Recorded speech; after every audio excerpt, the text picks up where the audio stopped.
Item number 24 Shri Rahul Gandhi ji.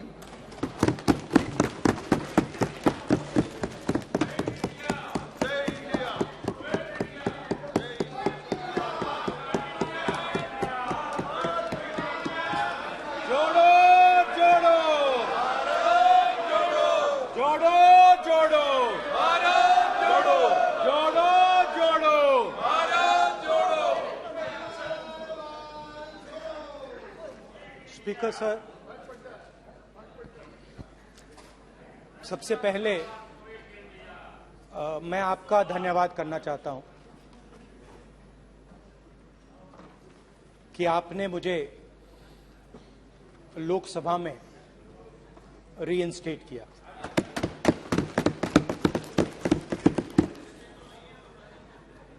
और पिछली बार जब मैं बोला तो शायद मैंने आपको थोड़ा कष्ट भी पहुंचाया, क्योंकि मैंने इतनी जोरों से अदानी जी पे फोकस किया कि जो आपके सीनियर नेता हैं शायद उनको थोड़ा कष्ट हुआ। तो वो जो उनको कष्ट हुआ,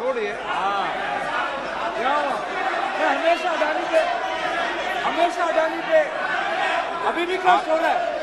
वो जो कष्ट हुआ, अभी भी कष्ट हो रहा है। विषय पे आइए, विषय पे। अभी भी कष्ट हो रहा है। ये देखिए, ये सारे नहीं,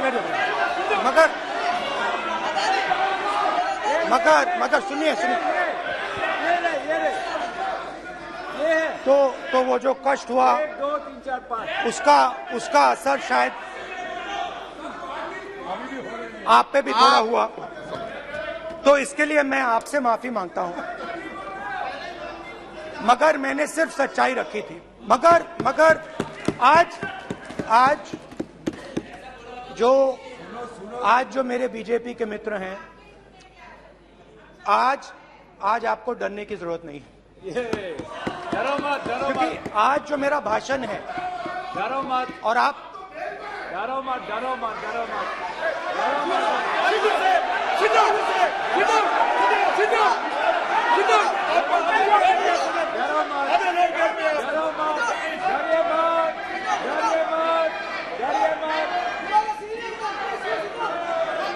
स्पीकर सर, अरे बैठो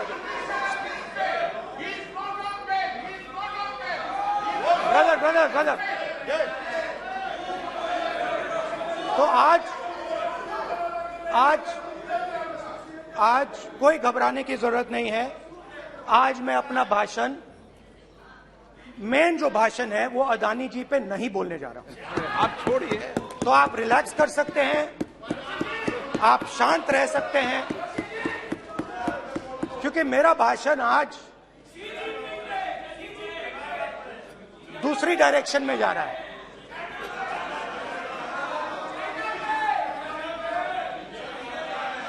रूमी ने कहा था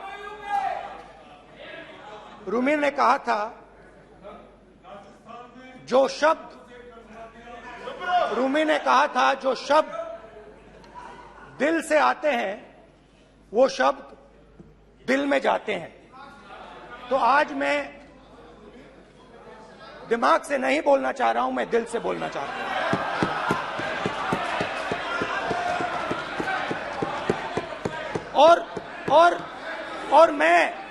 और मैं आज आप लोगों पर इतना आक्रमण नहीं करूंगा। मतलब एक दो गोले जरूर मारूंगा, मगर इतना नहीं मारूंगा। तो आप रिलैक्स कर सकते हैं। डरिए मत।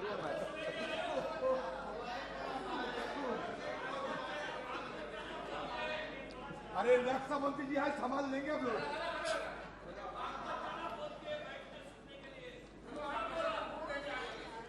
पिछले साल 130 दिन के लिए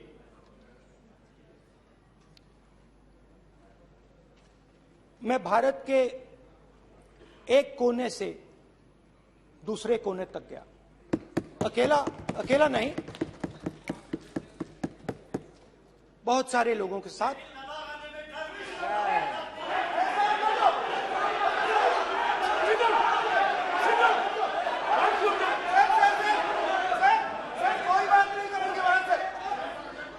सर ये हमारा टाइम खत्म करने का साजिश है। प्रधानमंत्री बोलेंगे ऐसे ही हो गया सर।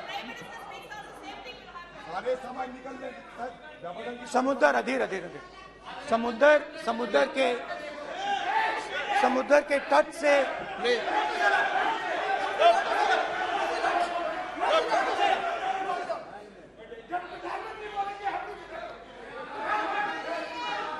माननीय सदस्य प्लीज प्लीज ऐसे धमकाने का बात की मत बोलो यहाँ पे।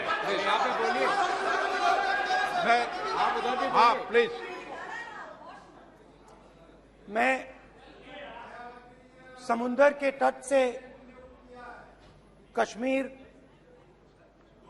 की बर्फीली पहाड़ी तक चला। नहीं, लद्दाख को मैंने नहीं छोड़ा। यात्रा अभी खत्म नहीं हुई है, यात्रा जारी है और जरूर लद्दाख आएंगे, घबराइए मत।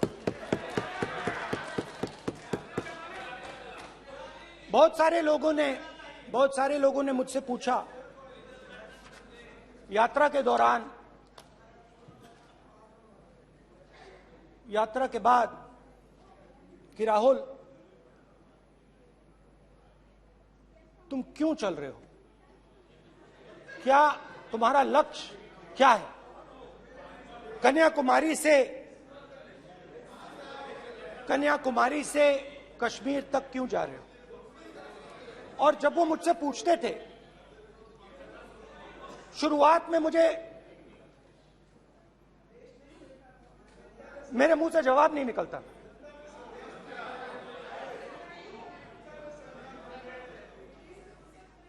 शायद मुझे ही नहीं मालूम था कि मैंने ये यात्रा क्यों शुरू की। जब मैं कन्याकुमारी से शुरू हुआ, मैं सोच रहा था मैं हिंदुस्तान को देखना चाहता हूं, समझना चाहता हूं, लोगों के बीच में जाना चाहता हूं, मगर गहराई से मुझे मालूम नहीं था।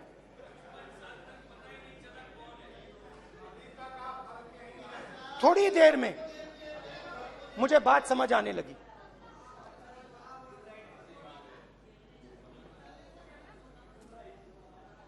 जिस चीज से मुझे प्यार था, जिस चीज के लिए मैं मरने को तैयार हूं, जिस चीज के लिए मैं मोदी जी की जेलों में जाने को तैयार हूं, जिस चीज के लिए मैंने 10 साल हर रोज गाली खाई, उस चीज को मैं समझना चाहता था। ये है क्या जिसने मेरे दिल को इतनी। भाई आप रनिंग कमेंट्री बंद करो, नहीं तो हम भी चालू करेंगे। सुनने का अपने धैर्य रखो। जिस चीज ने मेरे दिल को इतनी मजबूती से पकड़ रखा था, उसको मैं समझना चाहता। शुरुआत में जैसे मैंने शुरू किया, सालों से मैं हर रोज 8-10 किलोमीटर दौड़ता हूं, तो मेरे दिमाग में था कि अगर मैं 10 किलोमीटर दौड़ सकता हूं तो 25 किलोमीटर चलने का क्या मतलब, कोई बड़ी बात नहीं। ये मैंने सोचा था। आज मैं उस भावना को देखूं तो वो अहंकार था कि मैं ये कर सकता हूं, ये कुछ नहीं है। तो मेरे दिल में उस समय अहंकार था।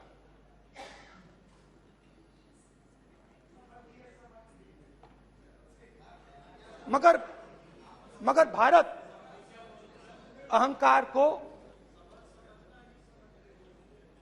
एकदम मिटा देता है, 1 सेकंड में मिटा देता है। तो हुआ क्या,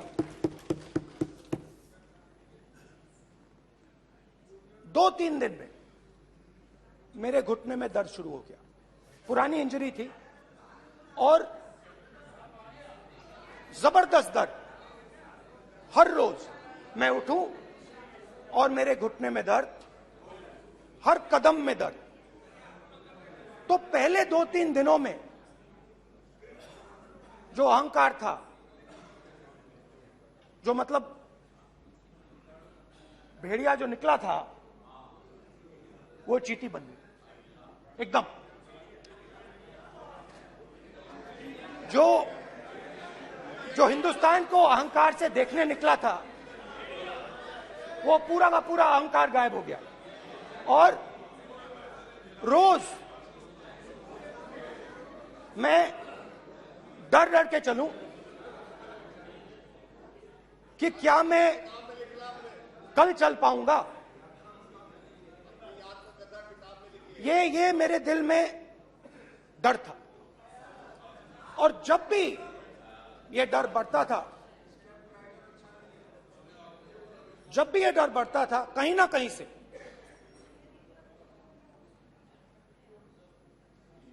कोई ना कोई शक्ति मेरी मदद कर देती थी।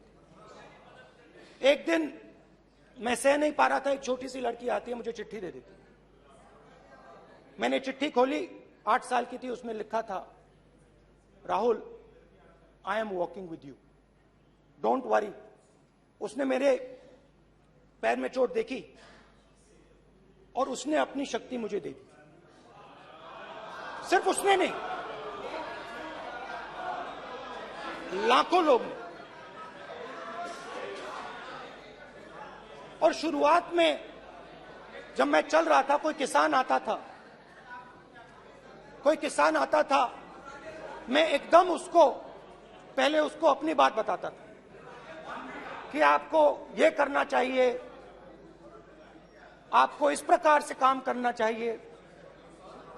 मगर इतने लोग आए, हजारों लोग आए,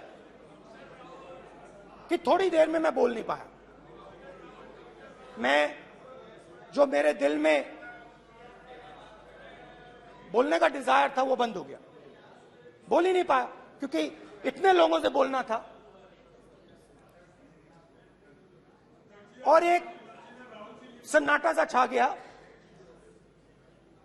भीड़ की आवाज थी, भारत जोड़ो, भारत जोड़ो, भारत जोड़ो। और जो मेरे से बात करता था, उसकी आवाज में सुनता गया।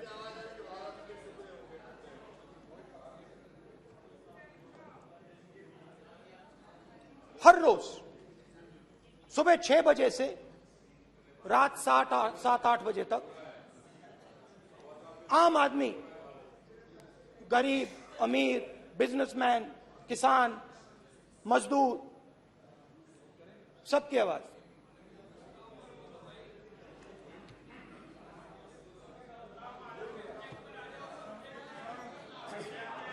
आ रहा हूं।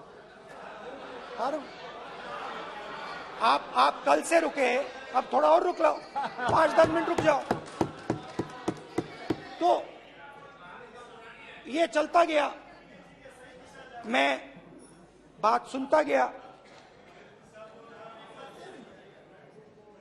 और फिर मेरे पास एक किसान आया, और किसान ने हाथ में रुई पकड़ी हुई थी, और उसने मुझे कहा, अध्यक्ष महोदय, उसने मुझे कहा, मेरी आंख में देखकर उसने मुझे अपना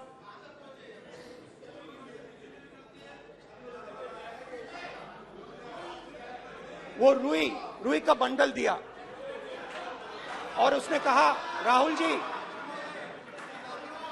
यही बचा है मेरे खेत का, यही बचा है, और कुछ बचा नहीं है।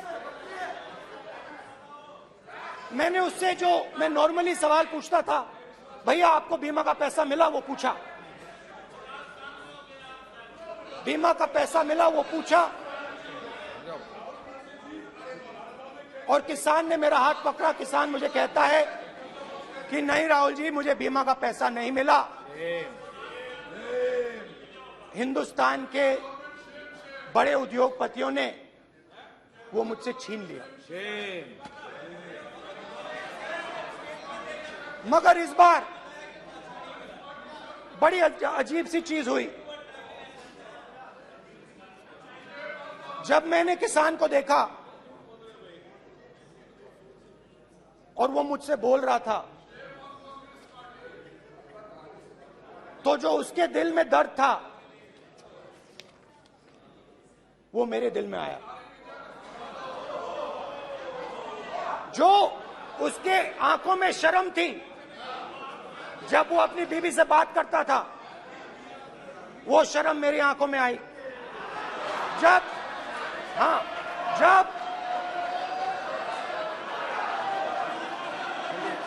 जब उसकी जो भूख थी वो मुझे समझ आई। और उसके बाद यात्रा बिल्कुल बदल गई।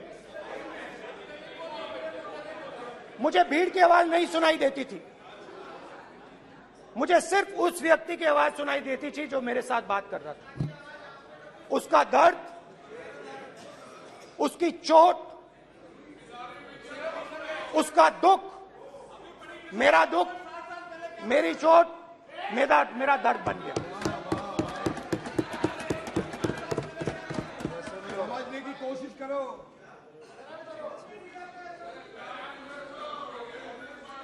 भाइयों और बहनों, लोग कहते हैं कि ये देश है,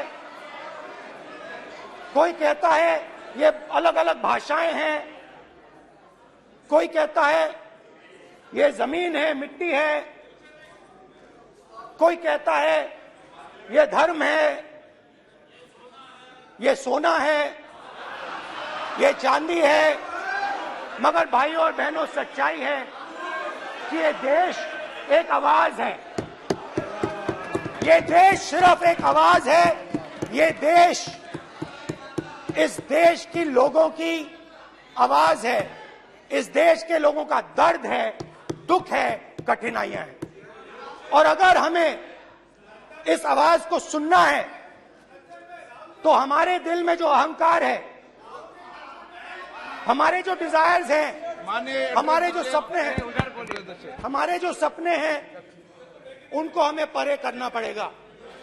जब हम अपने सपनों को परे करते हैं तब हमें हिंदुस्तान की आवाज सुनाई देती है, तब तक हिंदुस्तान की आवाज हमें नहीं सुनाई देती। अब आप कहोगे ये बात मैंने नॉन कॉन्फिडेंस मोशन में क्यों रखी?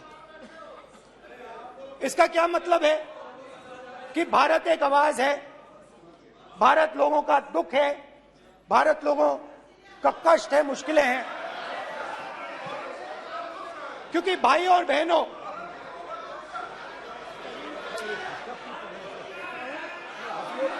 अध्यक्ष महोदय, अब पूरा सूद समेत जवाब तुमको मिलेगा। फिर पूरा सूद समेत जवाब देंगे सर। फिर आप हमें मत रोकेगा सर। अध्यक्ष महोदय, फिर आप हमें मत रोकेगा सर। आप हमें मत रोकेगा। फिर आप हमें मत रोकेगा।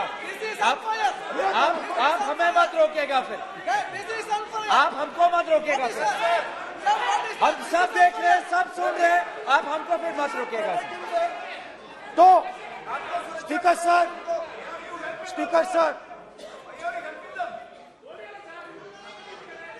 भारत एक आवाज है। भारत इस देश के सब लोगों की आवाज है। और अगर हम उस आवाज को सुनना चाहते हैं, हमें अहंकार को, नफरत को मिटाना पड़ेगा। स्पीकर सर, कुछ ही दिन पहले मैं मणिपुर गया। हमारे प्रधानमंत्री नहीं गए, आज तक नहीं गए, क्योंकि उनके लिए मणिपुर हिंदुस्तान नहीं है।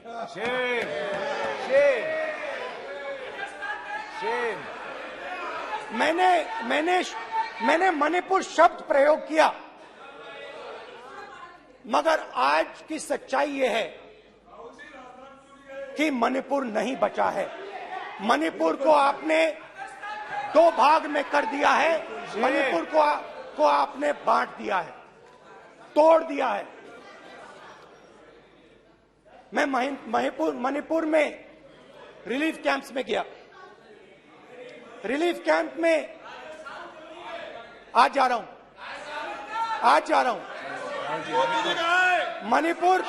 मणिपुर में रिलीफ कैंप में मैंने महिलाओं से बात की। ठीक है sir, It's not fair. You don't let him solve this. Don't allow this. Sit down. पूरा टाइम देखें। Why you all this hooligan? कल देखेंगे। प्रधानमंत्री बात नहीं करेंगे सर, प्रधानमंत्री की बात नहीं करेंगे सर ऐसे।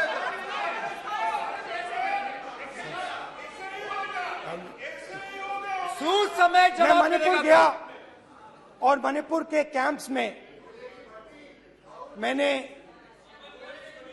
महिलाओं से बात की, बच्चों से बात की,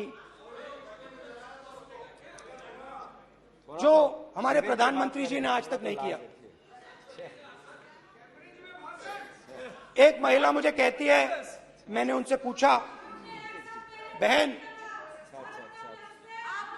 क्या हुआ आपके साथ? What's this? एक मंत्री बोल रहे हैं, कल आप बोले, एक मंत्री खड़े होके बोल रहे हैं, एक मंत्री खड़े होके ऐसे कर रहे हैं। एक मंत्री खड़े होंगे तो पूरे सांसद खड़े होंगे यहाँ पे, पूरे सांसद खड़े होंगे यहाँ पे। बैठे नहीं है, चुपचाप करिए।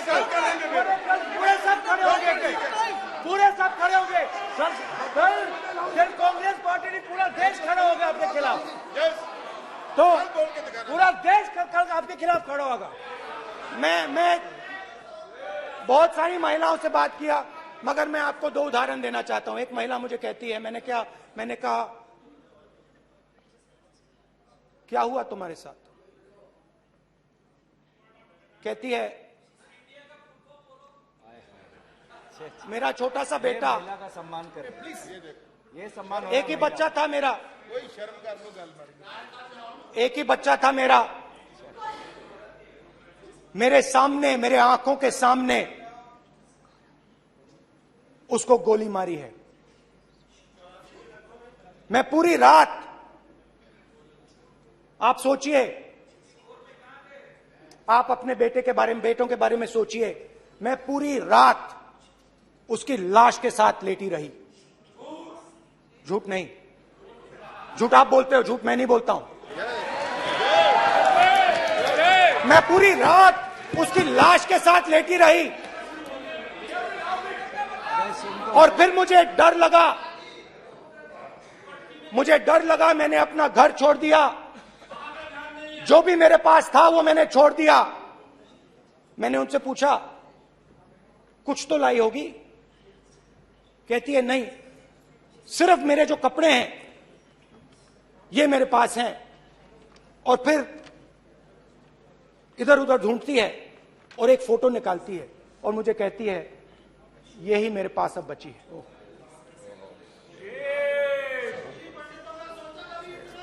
एक और उदाहरण, दूसरे कैंप में मैं, एक महिला मेरे सामने आती है, मैं उससे पूछता हूं, तुम्हारे साथ क्या हुआ? क्या हुआ तुम्हारे साथ? और जैसे ही मैंने ये सवाल पूछा,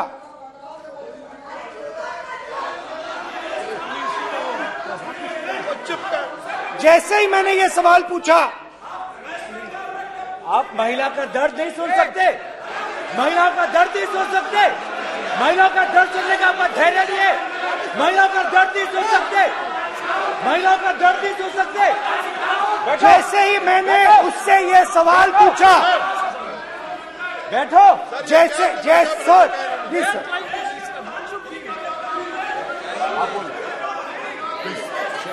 शर्म करिए, शर्म करिए। सर, रुकिए सर, इन लोगों को। जैसे ही मैंने उससे सवाल पूछा तुम्हारे साथ क्या हुआ, शर्म नहीं है तेरे को? वैसे ही 1 सेकंड में वो कांपने लगी। उसने अपने दिमाग में वो दृश्य देखा और वो बेहोश हो गई। मेरे सामने कांपती हुई बेहोश हो गई। तो ये मैंने आपको सिर्फ 2 उदाहरण दिए हैं। स्पीकर सर, इन्होंने मणिपुर में हिंदुस्तान की हत्या की है। सिर्फ मणिपुर की नहीं, हिंदुस्तान की हत्या की है। इनकी राजनीति ने मणिपुर को नहीं, हिंदुस्तान को मणिपुर में मारा है। हिंदुस्तान को कत्ल किया है, हिंदुस्तान का मर्डर किया है मणिपुर में।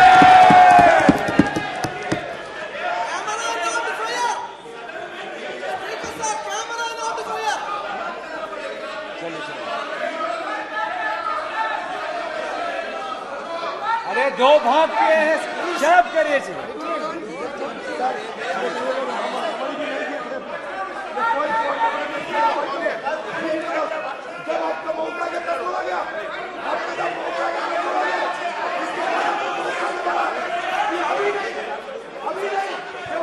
माननीय सभी सदस्यों से कहूंगा शांति रखें, प्लीज प्लीज। मणिपुर, हाँ क्या बोल रहे हैं? अब बोलिए। एक अरे भाई क्या बात है? क्यों बातें कर सकते हैं? क्या बात करते हैं? इन्होंने राहुल गांधी ने आज सदन में पानी पी रहे हैं भाई। आप क्या बात करते? बैठो सर। सर ये राहुल गांधी ने आज जो बातें कही है इस सदन में बहुत ही गंभीर बात किया है। मैं उनसे एक सवाल पूछना चाहता हूँ। 7 दशक तक हजारों लोगों को नॉर्थ ईस्ट में किए हुए हैं। इसका जिम्मेदार कांग्रेस पार्टी है। राहुल गांधी को माफी मांगना चाहिए। राहुल गांधी का कांग्रेस पार्टी 7 साल से ज्यादा इस देश को शासन किया है। नॉर्थ ईस्ट को इन्होंने खत्म किया है। आज नॉर्थ ईस्ट में जितना मिलिटेंसी है ये कांग्रेस पार्टी ने पैदा किया है। क्या बात करते हैं? प्रॉब्लम क्या बात करते हैं? आज नॉर्थ ईस्ट में सारा मिलिटेंट ग्रुप है, सारा कांग्रेस पार्टी की वजह से जन्म हुआ है।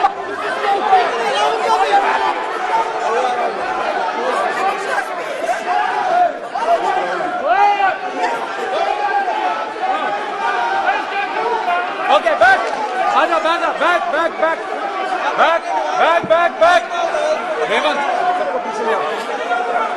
Back back back. Highway highway highway highway highway. हो गया हो गया हो गया।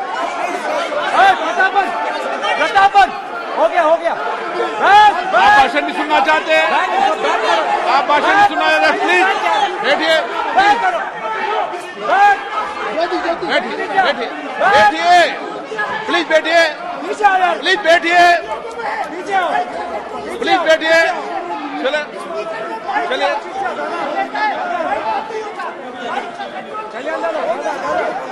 चलिए please. Okay thank you thank you. सबसे बड़ा thank you thank you please please thank you thank you thank you thank you.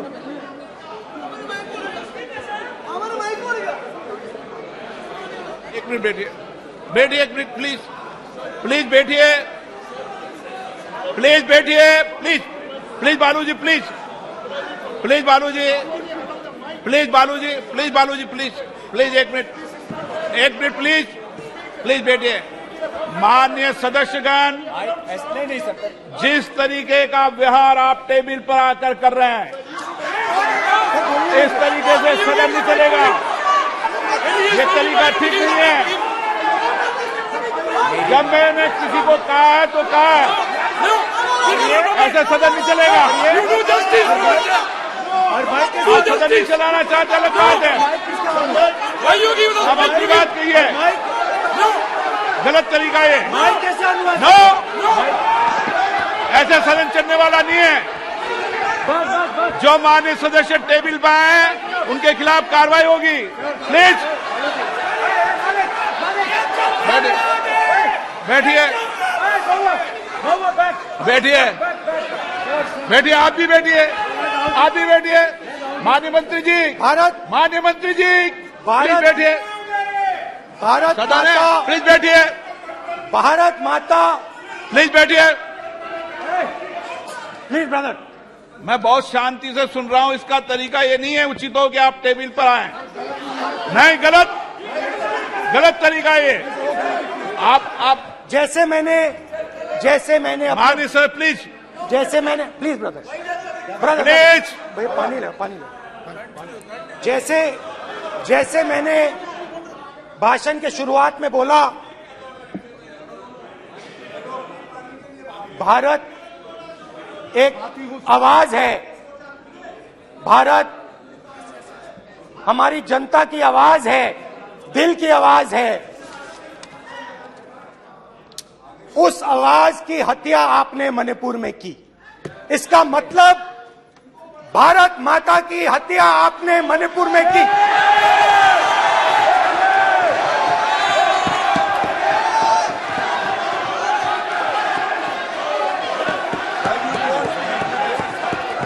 Bharat माता को आपने मणिपुर के लोगों के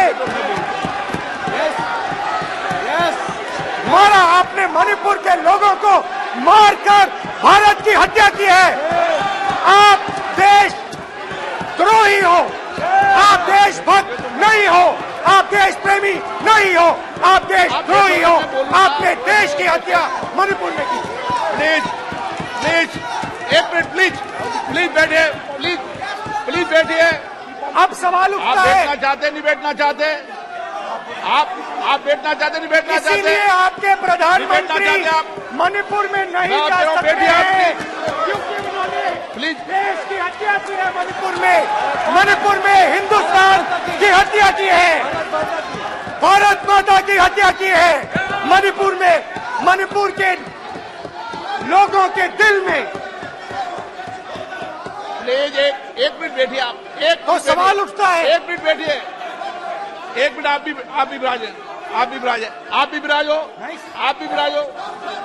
आप बैठिए सही, नहीं बैठिए रहने दो आप, चलो आप बैठिए, बैठिए आप, प्लीज बैठिए आप, प्लीज। आप बोल रहे हैं फिर, आप भारत माता के रखवाले नहीं एक हो, मिनट माननीय सर। आप भारत माता के हत्यारे हो। प्लीज माननीय सदस्य, प्लीज, प्लीज माननीय सदस्य, please, please, please, please, please. देखिए माननीय सदस्यगण, प्लीज, प्लीज, माननीय सदस्यगण, भारत मां हमारी मां है, हमें सदन में बोलते समय संयम बरतना चाहिए। मेरा अपनी मां की हत्या की बात कर रहा हूं, मैं मणिपुर में अपनी मां की हत्या की बात कर रहा हूं, मैं आदर से बोल रहा हूं। आपने मेरी मां की हत्या की मणिपुर में। एक मेरी मां यहां बैठी है, दूसरी मां को आपने मणिपुर में मारा है।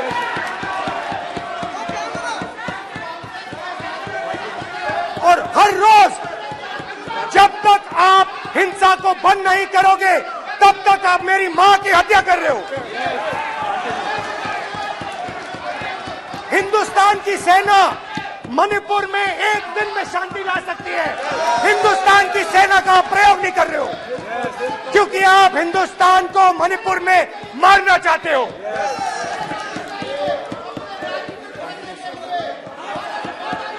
तो अगर नरेंद्र मोदी जी हिंदुस्तान की आवाज नहीं सुनते हैं, अगर हिंदुस्तान के दिल की आवाज नहीं सुनते हैं, तो किसकी आवाज सुनते हैं?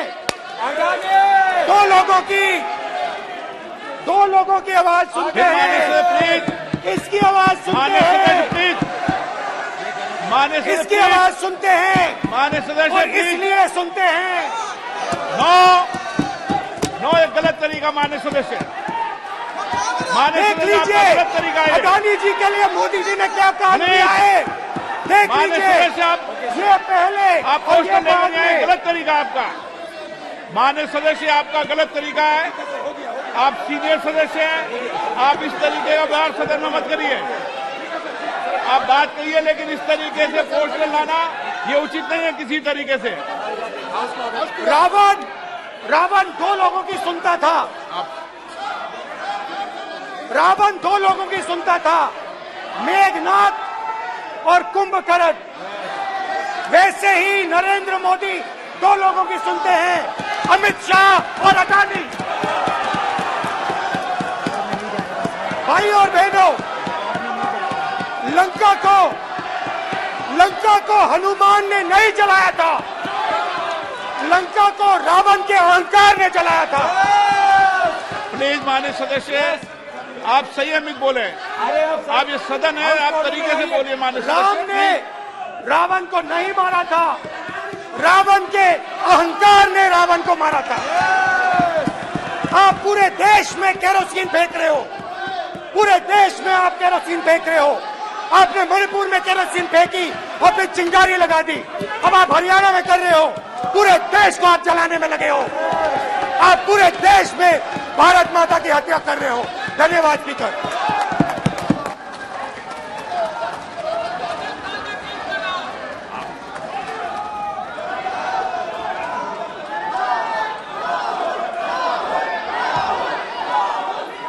आप सदन में किस तरीके का बोलना चाहते हैं? ये सदन है माननीय सदस्य, संसद है। प्लीज बैठिए, प्लीज बैठिए, प्लीज बैठिए।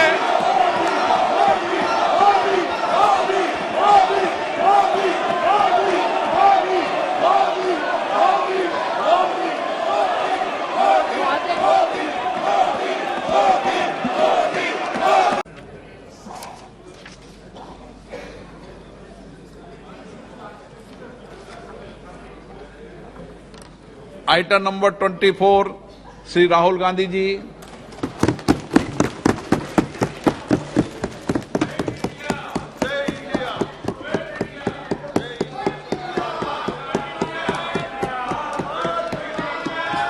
जोड़ो जोड़ो जोड़ो जोड़ो जोड़ो जोड़ो जोड़ो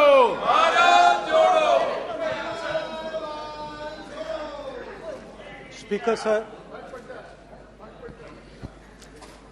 सबसे पहले मैं आपका धन्यवाद करना चाहता हूं कि आपने मुझे लोकसभा में रीइंस्टेट किया।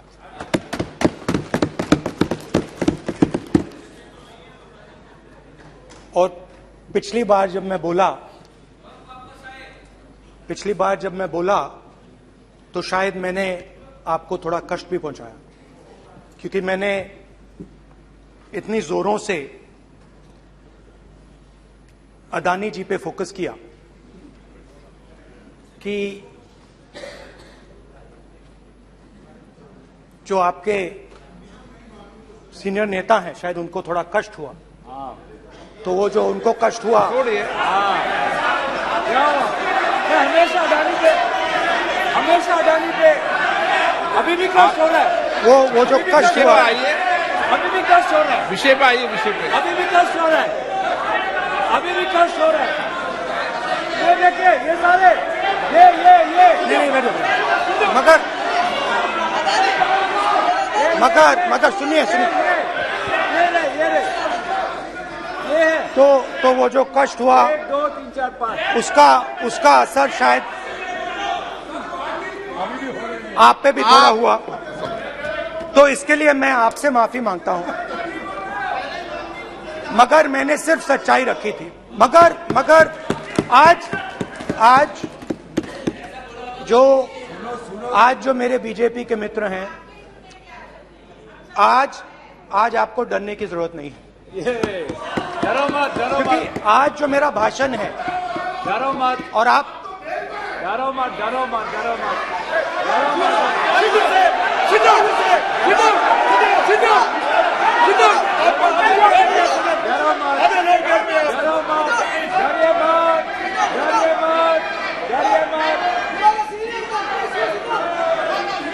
स्पीकर सर, अरे बैठे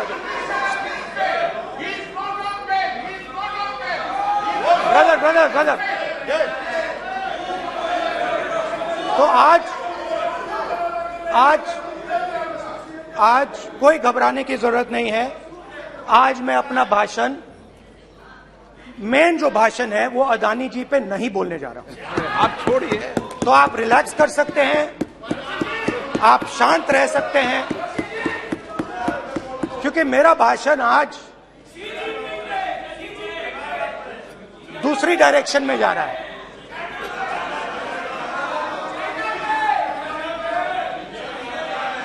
रूमी ने कहा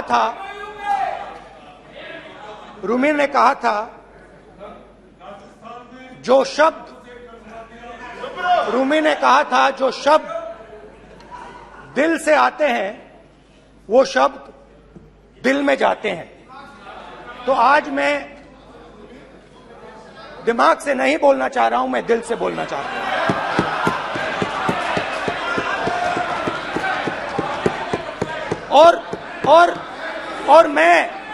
और मैं आज आप लोगों पर इतना आक्रमण नहीं करूंगा। मतलब एक दो गोले जरूर मारूंगा, मगर इतना नहीं मारूंगा। तो आप रिलैक्स कर सकते हैं। डरिए मत।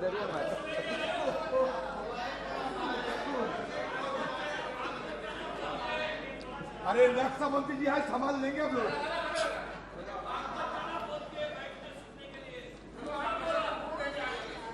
पिछले साल 130 दिन के लिए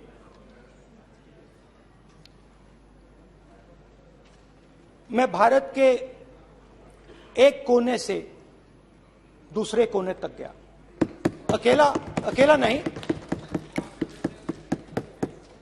बहुत सारे लोगों के साथ।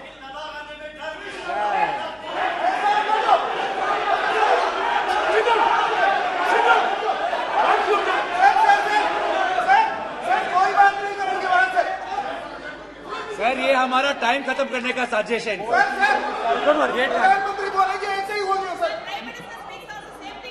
सारे समय निकल जाए। समुद्र अधीर समुद्र के तट से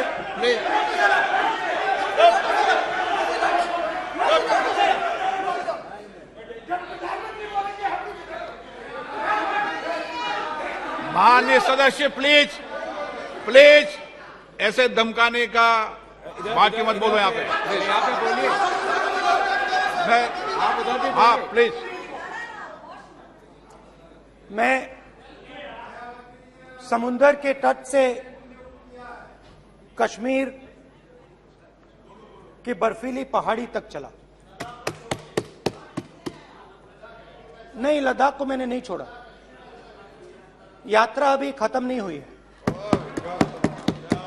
यात्रा जारी है और जरूर लद्दाख आएंगे, घबराइए मत।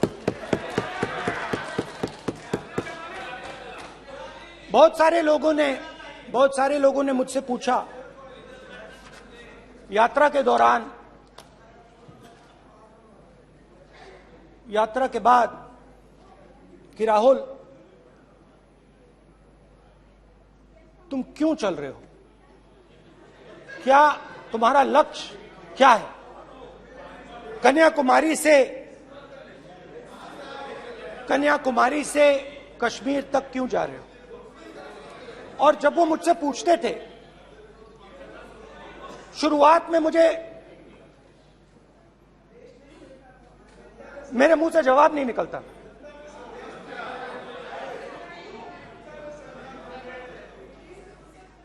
शायद मुझे ही नहीं मालूम था कि मैंने ये यात्रा क्यों शुरू की। जब मैं कन्याकुमारी से शुरू हुआ, मैं सोच रहा था मैं हिंदुस्तान को देखना चाहता हूं, समझना चाहता हूं, लोगों के बीच में जाना चाहता हूं, मगर गहराई से मुझे मालूम नहीं था।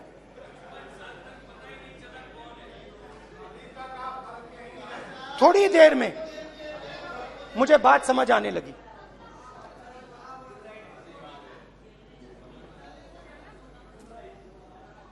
जिस चीज से मुझे प्यार था